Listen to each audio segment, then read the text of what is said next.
Leg 6 of the 2017-18 Volvo Ocean Race concluded with an epic 5-team battle down the coast of New Zealand, one of the closest finishes in the history of the race. It was the end of a 3-week, 6,500 mile test of mental and physical endurance. A constant battle, night and day, with teams spending days racing within sight of each other. I was sitting there, we are doing 0.01 knots. They're doing 13 knots, and they're like 2 miles down there, just going woof. The seeds were sown for the close finish nearly a week prior, 1,500 miles from the finish, with the fleet split by less than 100 miles. You know, anything could happen, to be honest. There is a lot of potential up here for things to go very different. The fleet is spread quite widely in front of us, and we'll just have to see how it plays out over the next 48 hours. Team Brunel had fought hard the whole leg, determined to get their first podium finish of the race.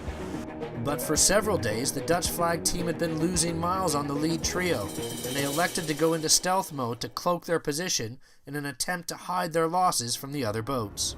It was quite obvious that we actually were falling off the pressure from the 3 leading boats. That's why we went in stealth mode, because we could just imagine that the guys ahead of us would still sail very fast. So that was the lucky thing, and that was the good thing that we went in stealth, because if we wouldn't have gone in stealth, I'm 100% sure that these other boats would have sailed a way higher course, and then the loss would have been bigger. Also hungry for a first podium finish was Dee Kafari and her multinational crew aboard Turn the Tide on plastic. Their Kiwi crew member, Bianca Cook, is the first female Kiwi sailor in almost 2 decades to take part in the race. Pretty excited about sailing into New Zealand. Anytime you sail into New Zealand, into your home port, is pretty awesome, but to be able to do it in the Volvo Ocean Race is just a dream come true. With just 800 miles to run, Sun Hung Kai Scallywag were looking to repeat their triumphant Leg 4 win into their home port of Hong Kong. But Dutch skipper Simeon Tienpont was fighting for the first leg win of his Volvo Ocean Race career. Yeah, really good. Basically, the plan is working out, which is nice. So slowly, you know, we coming away under the rest of the fleet. I think we're in a pretty strong position right now. I don't want to trade with anyone else, that's for sure. And but still, it's going to be a challenge to get in good shape to the north of New Zealand, and then the last 200 miles in look very light. 20 days into the leg, the fleet finally made landfall at the northern tip of New Zealand. The sunrise provided a reality check on how close the final sprint to the finish would be. Intensity levels reached the breaking point, with the leading trio of boats racing just meters from one another. Right now, if we get rolling now, we're locking. Got to keep working in more outlet.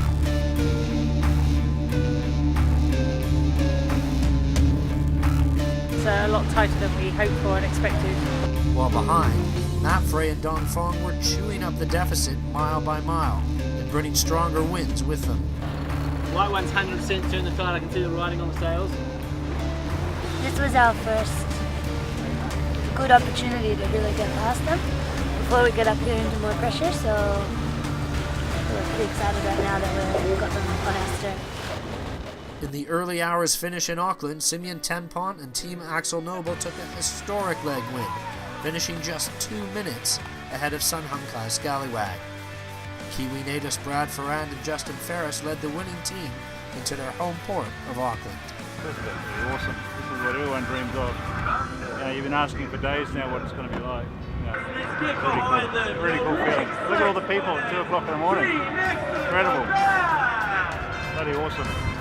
To make it here to Auckland, the crowds, the support, it's bloody amazing. It's great. Yeah, I can't see life getting any better than this. Fighting back in the final stages of the leg, Mapfre stole an improbable podium finish, gaining nearly 100 miles over the final 24 hours of racing. That result allowed them to extend their overall lead over their red boat rivals Dongfeng race team, who grabbed 4th. It was good to have been very bad to finish between Turn the Tide because we'll give more points to Mapfre, but of course we finished 1 minute too late, I will say. And Brunel did a big mistake, and Turn the Tide have been very unlucky today, and so we managed to come back, but sorry to Turn the Tide. The great comeback for the red boat signaled heartbreak for Turn the Tide on Plastic, and they would have to settle for 5th place. Although it was their best result to date, it's a bitter pill to swallow when only hours earlier Dee Caffari and her crew were holding down a well-earned 3rd place and battling with the leading duo. The teams will now spend the next 10 days recovering in Auckland, with the boats undergoing servicing and repairs ahead of the March 10th New Zealand Herald import race. And then it's on to Leg 7, a 7,600-mile Southern Ocean race around Cape Horn and back into the Atlantic Ocean, finishing in Itajaí, Brazil.